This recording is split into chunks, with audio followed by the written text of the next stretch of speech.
The game that shows that Bioware can fail at making a great campaign and succeed at creating entertaining online multiplayer. This is Mass Effect 3.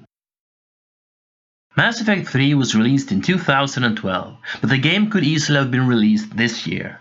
It bears every hallmark of a modern game. It's got pay-to-win loot boxes, the campaign is dull and uninspiring, while the DLC missions are much more interesting, entertaining and lavish.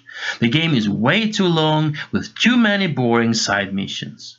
The game is so easy on normal, the enemies hardly get to enter the screen before they're all dead. Mass Effect 3 is all that is wrong with modern gaming in one neat package. But don't get me wrong, it's not a bad game. The controls are not whack, the story is not stupid, there's no dialogue to cringe at, and the graphics are wonderful. I mean, you get disgusted by the loot boxes and occasionally bored by getting into the same old battles over and over again, but apart from the ending, you never get angry at the game. As long as you buy all the DLC, dedicate a lot of your playtime to the addictive and intense online co-op multiplayer, and make sure to play on hardcore, it's a decent game all in all. But if you intend to play this game without the DLC and without playing online, the game is a disaster. Not a disaster in the sense that it's broken, no, but because it's bland and boring. The first Mass Effect was a wonderful game riddled with big design mistakes. The second Mass Effect was a wonderful game that had gotten rid of all the problems of the first game, only to add some problems of its own. The third Mass Effect has no big design mistakes to speak of, other than failing at being an interesting experience.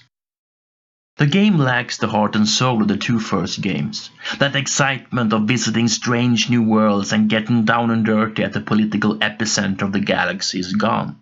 Mass Effect 3 feels more like a cover or a spin-off than a true Mass Effect game. Sure, there are moments of high drama and shocking turn of events, but these are few and far between. During the second half of the game I was mostly just waiting for the end, going through the motions as the game was going through the motions along with me. Its biggest sin is that the battles are boring. On normal, the enemies never poses a threat to you, ever. They are so weak most of the time they don't make it into the screen before they die. They literally die at the edge of the screen as soon as you see them, and the yard in front of you is completely devoid of enemies. If you turn up the heat to hardcore, things get a little bit more interesting, but apart from the occasional boss battle, the game is still very easy.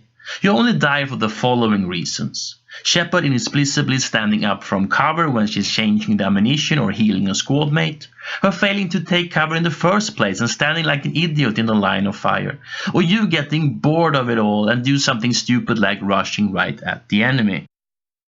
Nothing really feels good about the battles. Mass Effect 2 was also a bit too easy, but the enemies felt like real people taking real decisions, and even the weakest enemies posed a serious threat to you if you were not careful. So in that game you walked into every battle with a little bit of dread. In Mass Effect 3 even the more powerful enemies feel like Shepard is stuck in some kind of computer simulation. They're just mindless video game nobody's getting wiped away by you.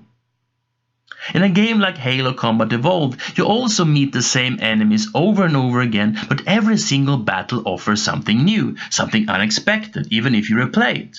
But in Mass Effect 3, it's like you fight the same battle against the same enemies stuck on repeat. Strangely enough, in the online co-op multiplayer, the enemies are totally badass. They will completely run over you if you lose your concentration for just 1 second. I mean, it's the same enemies and the same battles as in the campaign, or at least it should be, but in the campaign it usually feels like the enemies couldn't care less about you, going around their business like drunks in the morning after a big party. But the online co-op multiplayer is a pure blast. It saves the game. It's classic 4-player horde fun, where you and 3 other players take on wave after wave of enemies and complete simple missions before the time runs out. It's somewhere between Salmon Run in Splatoon 2 and Warhammer Vermintide 2 on the horde scale.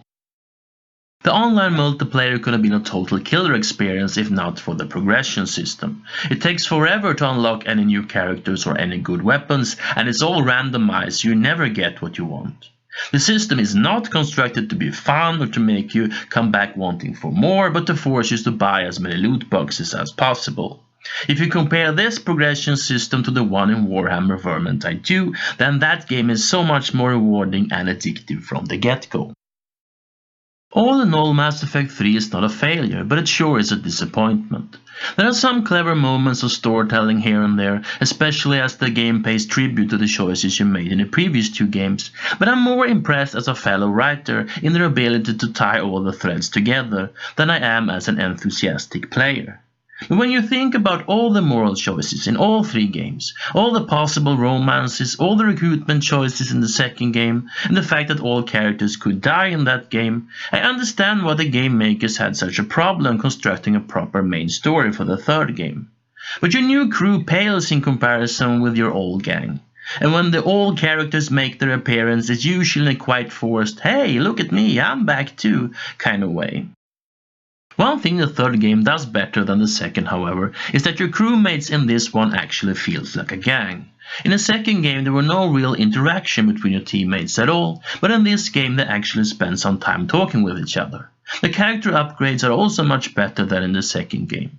It puts some of the fun in upgrading your abilities back that was lost in the second game. The game also depicts the horrors of war in a great way. Three things that kept me playing even though the battles bored me to death. But despite all the feelings of imminent doom, Mass Effect 3 is more troubled by the horrors of the gaming industry than the horrors of war. I have no problem with the DLC being better than the original missions, but the DLC being an essential part of the main story is not acceptable. DLC should be something extra, something more of the really good stuff for the die-hard fans, but not something that's a core part of the story or the experience of the game. If you get someone to play this game and don't tell them that some of the stories are DLC, they're not gonna say when a DLC adventure starts, "Hey, this mission feels like something extra, something outside the core experience, it must be DLC." But they're probably gonna wonder why the production value suddenly went through the roof and why the story suddenly is more revealing and much more interesting. And in the end we have to talk about the ending. The ending of Mass Effect 3 is one of the most controversial and hated endings in video game history. I quite liked it on an emotional level, but on a rational level I had no idea what was going on. After 48 hours of not much story and a lot of boring battles, the ending was very short, felt very rushed, and there were so many things in a short time that didn't make any sense unless you're into conspiracy theories. There is an extended ending that you can download that they added when everyone was so upset, but I intend to play both, so I saved the extended ending for my second playthrough with my ruthless male shepherd.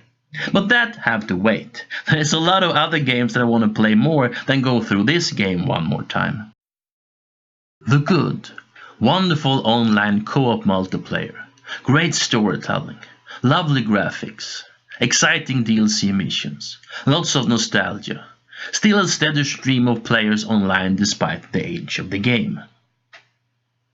The bad.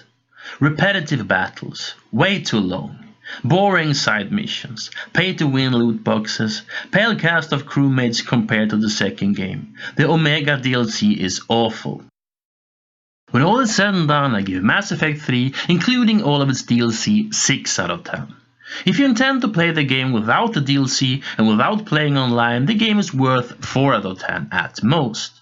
But the DLC missions and the online co-op multiplayer saves the game and helps it become a decent game at least. The trilogy ending in this way, after the two first games being masterpieces, is of course a disappointment.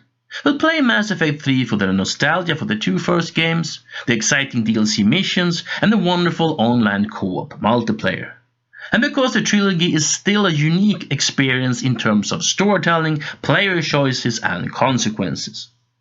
But Mass Effect 3 is less about Shepard's moral choices and more about all the wrong choices that the game developers or maybe publishers did. Thank you for watching, and we'll see you in our next review.